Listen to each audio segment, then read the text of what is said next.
Hello, everyone's. I am here for my review of Bridgerton Season 4. If you are new to my channel, welcome. I am Lady T. I like to do reviews on scripted shows, reality shows, and also the reactions. If you're returning, you one of my peoples, welcome back. We're starting off the season, and everybody has returned to the town. They have been in the country in the off season enjoying the country life, but now it is time to get these people off and married. And Bridgerton, but Benedict is on the list this year, even though he doesn't know it. Now, Francesca and Eloise, they are back, and Lord Kilmartin, they're back from Scotland, and to come for the season and go to the balls and the party, and spend some time with the family. But Benedict is not there. Well, Anthony and Kate, they're in India enjoying being married and they new baby. So we happy for them. We have not seen Daphne or the Duke, so we still happy for them anyways. Colin and Penelope, they are happy with their little chubby little boy, which I love a little chubby little baby. They doing good. But where Benedict at? Benedict over at his house, and Lady Bridgerton already knows what it is with Benedict. So she was like, all right, get my carrots together. So she moses on over there, and Benedict is asleep with one woman in the bed with him, and then another woman sitting over there on the couch laid out. And she was like, you know what? Go wash your tail and get some clothes on and come to the house. I'm having a ball this year. Lady Danbury, who is, my unofficial mama, has bestowed on me the opportunity to host the first ball. And I got to make an impression, on not only the queen, but on my unofficially adopted mama, Lady Danbury. And you do not want to disappoint Lady Danbury. Because everybody's scared of Lady Danbury except for the queen. But she just a little bit, but she would never admit that to anybody. So he was like, okay, cool. So it is a masquerade ball. We move over and we see Sophie. And Sophie is getting ready. She done got her mask on. She got her nice little silver beaded dress on. What's it called? The coachman. He drive a coach. He was like, all right, get there and be home before midnight. So we got a Cinderella story going on. Benedict, of course, does not want to be there. He is tired of being hounded by the mamas and their daughters. Queen Charlotte, she's just bored at this time. She's tired of the debutantes. She want to focus on the suitors. So who's going to be a good suitor this year? Okay, we have,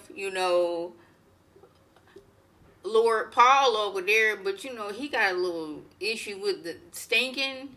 And no matter how many baths he's gotten, he still stinks, so that's probably not a good choice. The Earl of Castle Earl, he seems alright, but he's a little bit too focused on people's feet, and that's kind of creepy. The Duke of Dukedenshick, he collects toenails. He weird. Like, everything is like, all these people is weird, but like, what about Benedict? She was like, Benedict, you sure that's Benedict? I don't think Benedict is the right choice. But the queen is like, you want to wager a bet? And it's like, you can't say no to the queen. So Penelope, I guess, but I just don't think Benedict is the one. Meanwhile, Benedict is over there like, oh my goodness, will these ladies and these mamas leave me alone? I do not want to be here. And this is when he sees Sophie. Sophie is by herself, just taking everything in, enjoying the party. She's not hounding anybody, and this intrigues him. Now, this is much like Anthony. Anthony was intrigued that Kate wasn't like the other young women of the time. They weren't swarming to get married. Now, this is the same thing with Benedict. He don't want you to chase him. The part of the fun is, you doing the men doing the chasing. And he don't want to be hounded by these mamas and these daughters. But he's intrigued with Sophie. So they're talking, like, some dude is already trying to, like, have a dance with her. But she's like, no, I don't know how to dance, and no, I lost my dance card, and here come Benedict. Well, I found it, and I'm the next person in line. So, like, he saved her, but he was doing it for selfish reasons because he wanted to get to know her. So they talk. They ended up outside, which is a no-no. And she's saying how like it was just nice being here and all the things that the young women have to do to prep for these balls and go from ball to ball and spending hours on end, and how exhausting it is to, you know, try to find and catch a man. And as everything's going on, everybody's having a good time. The clock clocks midnight, meaning everybody takes their mask off and everybody discovers who everybody is. But since she not supposed to be there, she got a dip. But before this happened, we see evil stepmother. Yeah, I think her name is Pembroke. That may not be her name, but that is the name I'm going to call her. I do apologize, but I will mess up and give you a new name and like that. She there with her two daughters. And she's talking to Lady Bridgerton. But this lady, she already gives off. She got her butt on her shoulder. And she seemed like she mean when she just walks up. And I'm like, girl, why are you so mean? Why are you so evil? What Lady Bridgerton ain't done nothing. Lady Bridgerton has done nothing to you. So why are you coming over here being cold? And Lady Bridgerton is like, okay, girl, welcome to my party. Nice to meet your two daughters. Okay. I'm finna go over here. Because she looking for her man. Which is Lady Danbury's brother. Which I think it was funny that they was both almost dressed in the same outfit. Lady Danbury and her brother. And Lady Bridgerton, you know, she be all... When she get close to this man, because she liking this man. And she ain't really liked the man in like the past 15 years. So what am I going to do? Sophie gets back in the house in the nick of time. All the servants are like, yes, I've made their beds. I've done all the jobs that you do and had that you like it. And she enjoyed herself. And when Lady Pembroke, she gets back to the house, she talking to them like, yeah, well, girls had a fine time, but, you know, Lord Bridgerton, he was over there talking to some girl and da-da-da-da-da-da-da-da-da-da. And she's like, oh, it must be nice, all that other stuff. Stepmom already know something is amiss. So she's like, I want you to clean all the shoes and mend all the shoes. I want you to do A. I want you to do B. I want you to do C. And I want you to do D. And don't cry about it. We do get this little flashback, which I'm going to jump on, you know, Lord Pembroke a little bit too. Because he has just recently gotten married. And it's time to bring Lady Pembroke to the house with her two small children. And he gets to introducing all the staff. Why is Sophie in the line with the staff? I'm like, what is this about? She should have been standing next to you. Why? Because he hasn't told Lady Pembroke that that is his daughter. He's like, this is my ward. Like, you know, she not really family for real. I take responsibility for her for real, but not for real. She just here. And Lady Pembroke, she already got an attitude which, like, first of all, ma'am, you got 2 kids and told yourself. How dare you? Or is it you like, man, when he does go on from here, I'm going to have to split some money with her? So I was already side-eyeing her like, oh, for real, this is what we doing? But she confronts Sophia like, I know you was at that ball. I knew you was wearing that dress. I knew you was doing that. So you got to get about this house. And like, she ain't got nowhere to go. This is the 1800s. She was already not getting paid because when Lord Pembroke, he went on to be with him, she was like, well, the lawyer showed me the will and you were not in it. So you can still stay here, but you gonna do all the cooking, all the cleaning, and all the mending. And if I got a headache, you gotta rub my temples. You gotta brush each of my daughter's hair, morning, afternoon, and night. And whatever I say, that's the only way you're gonna be able to stay here. You're gonna have a room. It's not gonna be nice. You're gonna have food. That's not gonna be nice. And I'm not gonna pay you. And that's definitely not nice. And I'm like, this evil woman. But then I was thinking, is she lying? Did the daddy actually leave her something? But she was so mad at the daddy and Sophie that she was like, I'ma just say you didn't, your daddy didn't leave you anything. So Sophie got to leave, and all the people who work there who already do not make a lot of money and are scratching, scratching to survive themselves. They love Sophie, and they know that doggone it, this ain't right. So there's like we didn't scrounge up enough money for you to have somewhere to stay for at least a week, and this is the best that we can do because we already don't make a lot of money as it is. So I hope this will help you in some type of way. So Sophie is working at this house with this horrible person, and Benedict just happens to be by, and he is trying to protect her, but gets like hurt in the process. And Sophie done lost her job. Like, this is the second job she done lost in the last day and a half.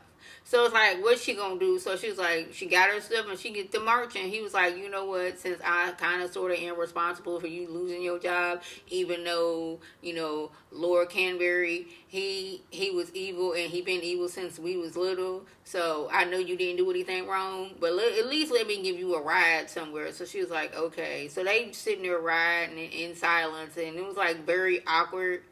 And it's like, she was like, it was about to rain. He was like, what? Then it starts to rain. So he was like, let me take you to my little cottage.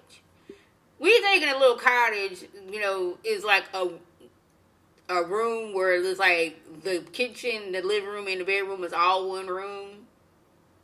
Now this is a mansion, sir. She was like, is that your house? Like, no, that's the stables. Your cottage is a mansion, sir. Now, quickly, no, we're going to hold on that. So, the people who are in charge of this cabin, they're not there. Because Benedict don't be going there all the time. And I'm like, that must be a really good job for y'all. So, like, yes, y'all going to keep the house clean. But, like, basically, y'all got time to just do whatever until Benedict shows up. They are not at the house because it is raining. And since Benedict wasn't there, they was like, well, we can go visit our child and grandchild. But Benedict, he is hurt from the little scuffle he had, protecting Sophie's honor. So she was like, you know what, I'm going to help you out. I'm going to sew you up. He was like, you were here, you were not here in a domestic capacity. You were not a maid. You were here my guest. So you will stay in one of the extra rooms. You can get one of my sister's dresses. They won't mind because they ain't wore them in a while. You can have this dress. And, like, part of me was like, oh, that was nice. But then a part of me was like, that's kind of shady. And, like, she a maid, so she don't have just, like, spare dresses that she can just throw away. So I was also like, I don't know how I feel about that. Now, the housekeeper and the butler, they husband and wife, they show up the next day and see Sophie in the room with Benedict. She's sitting in a chair and all, but they was like, everything all right? And he's like, yes, she saved my life. And, she mended me up, and she been taking care of me. So, she's staying here. She not a maid. She is here as a guest. Now, the husband and wife, they like Sophie. But they was like, this isn't a good situation because, she is, basically a maid. And you are an authoritative person. You have a person of authority. This is not going to look good. What about her reputation? Now, Sophie, she's not used to being idle. She's used to having 50-11 jobs. So she don't really know what to do with herself.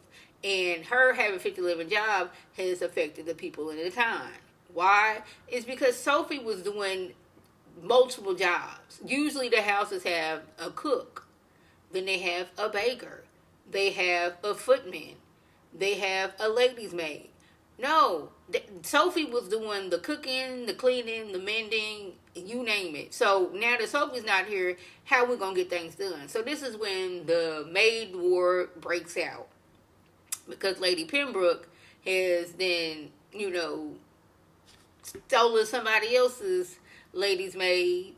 Now this person got a maid's maid, so they got to steal from this person. This person has stole a footman. This person has stole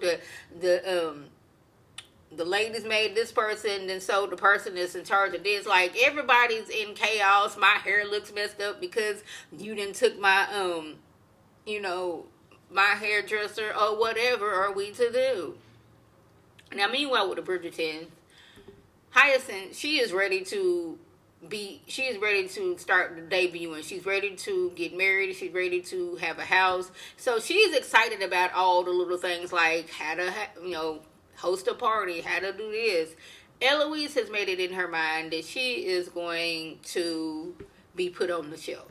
She is ready to be a spinster. She's been out for 2 seasons already, and she hasn't found anybody. And quite frankly, she's not really looking for nobody. So, like, what is the point? I'm going to be me. But Lady Bridgerton is like, no, ma'am, Pam, that's what we're not going to do. Not even a little bit. So back over there with Benedict and Sophie. Like, they are spending more time and time together, and he is still pining for the lady that he saw at the masquerade ball, not realizing it is her. And I'm like, isn't that too many Asian people in the town? So you can kind of narrow it down. But okay. So what's time to leave? He's like, I just found you a job. That job is at Lady Danbury's house. And Lady Danbury don't know anything about this. But the thing is, Lady Pembroke done already put it out there that Sophie got some sticky fingers, so you better watch out for her. So I'm like, so not only you gonna make this lady lose her job, then you gonna make it so it's gonna be hard for her to get another job. You just raggedy for no reason. But anyways, he was like, she saved my life. She patched me up. So she was like, okay, you saved my son, so I'm gonna give you a job. You gonna be a lady in waiting. But the thing is, Sophie is like, she's not only the lady of waiting. If you need this, then I'll do it. You need me to take some, tea in there, some biscuits in there to everybody, I'll do that. You need me to wash these dishes? Okay, I got you. You need me to turn this bed? I got you on that one. So she's doing all these things. But my question is, because when she gets there, she is seeing all the staff at the Bridgerton house. And she was like, dang, y'all got a job for everything, don't y'all? Like, they had a few people over there with Lady Pembroke, but it's like, dang, y'all got a lot of people. And this is when I'm like, how they got their money to be able to afford multiple houses, to afford all these staffs in these multiple houses? Where y'all get y'all money from? Because if we remember correctly, when Mr. Mondrake, he got his bar established, but once they became part of society, they was like, you can't work no more. You don't have a job anymore. And I'm like, so what do the people in the lords and the dukes and the earls and the marquises, how do they get money in? Now, I remember watching on Downton Abbey that they had land to where they rented out to people. So was that how I know that's how the Duke was getting some money. But like, the people of the town, how did they get their money? And how is it that the Bridgertons have so much money? That's my question. But anyway, Sophie, she's going around. She's, really, doing a really good job. She's actually helping out Eloise because she was like, Eloise is a feminist. And she was like, I just want to go to school. I don't want to think about being married, but Sophie was like, yeah, that book you reading, like Homegirl, she wrote her own pieces. She was doing all kind of things and was married. So it's like, she was showing her, like, the both sides of things. And I was like, I appreciate this. Lady Danbury, she kind of sad. And she goes to the queen and is like, I would like at the end of the season to, take some time off. I want to go to my home country. I haven't been there since I was a little girl, and I would like to go, and I would like, your, what's the word I'm looking for? I would like you to agree to permission, that's the word, for me to go, and your blessing. And the queen was like, no. And I'm like, what? Lady Danbury don't be asking for much, or at all, anything. Lady Danbury has been by your side for the past how many years? And been your gossip buddy. So Lady Danbury, she upset. So she don't really want to be around the queen. But, what's her name? Brimsley comes over like, you need to come back over here. I don't know how to gossip like she likes to gossip. So you need to come back. And she was like, no, I'm upset right now. And when she does go to the queen, the queen is like, I don't want you to leave, because what is going to happen to me when the king goes? Who's going to be here for me? There's like, she is like, every day just like, is today the day he going to go? And like, what am I going to do? I don't want you to leave. You my sister. Me and you, us never part. I mean, she didn't say that, but like, I'm reading between the lines and I'm making it up in my head just a little bit. So Lady Danbury is like, you know what? I need to get somebody to replace me because I want to leave. The other lady in waiting, she done got pregnant, so she not going to be around. Lady Mandrake, she is the one. Because Lady Mandrake, you know, even though Lady Danbury gives off authoritative, everybody respects Lady Danbury. I don't know why words is hard today. But Miss Mandrake, she will tell you how she feel because she didn't brought Miss Mandrake over to meet the Queen. It's like, yeah, hey girl, come see the Queen, talk, mingle, and she's like, I can't believe you didn't gonna convince me to go over. I don't want to be her lady in waiting because you know that's a scary job because the Queen she kind of scary and you don't know what kind of mood she in. She go from hot to cold all the time. So, like, Miss Mandrake, like, I don't want to do this job. And how dare you, Lady Danbury, try to make me do it? Since the Great Maid Wars is going on, we over here with the Featheringtons. Now, y'all know Lady Featherington's Lady's Maid has been down with the shenanigans with Lady Featherington since season 1. And she was like, you know, Lady Muffin Scuffin', she wants me to be her lady's maid. And she was like, well, I know you said no because we're family. And she was like, well, she was offering me some money. She was like, you know our situation. We can't afford this. And she was like, oh. So when she comes to her later, she's like, I've done something for you. Oh, it was so exhausting for me going to the back of my closet. But, like, here's these, you know, dresses. You can use them. And she was like, so you can't give me a raise, but you want to give me these citrus colored dresses? And then on top of that, you done got like several new dresses from the Modis, but you ain't got no money. So she was like, no, we don't talk about money, we family. And she was like, we not family, I work for you. And I'm going to take that job because I need some money. I don't need a citrus colored dress. So I'm going to go get a job somewhere else. And that somewhere else happened to be with Lady Pembroke. She done moved into the town.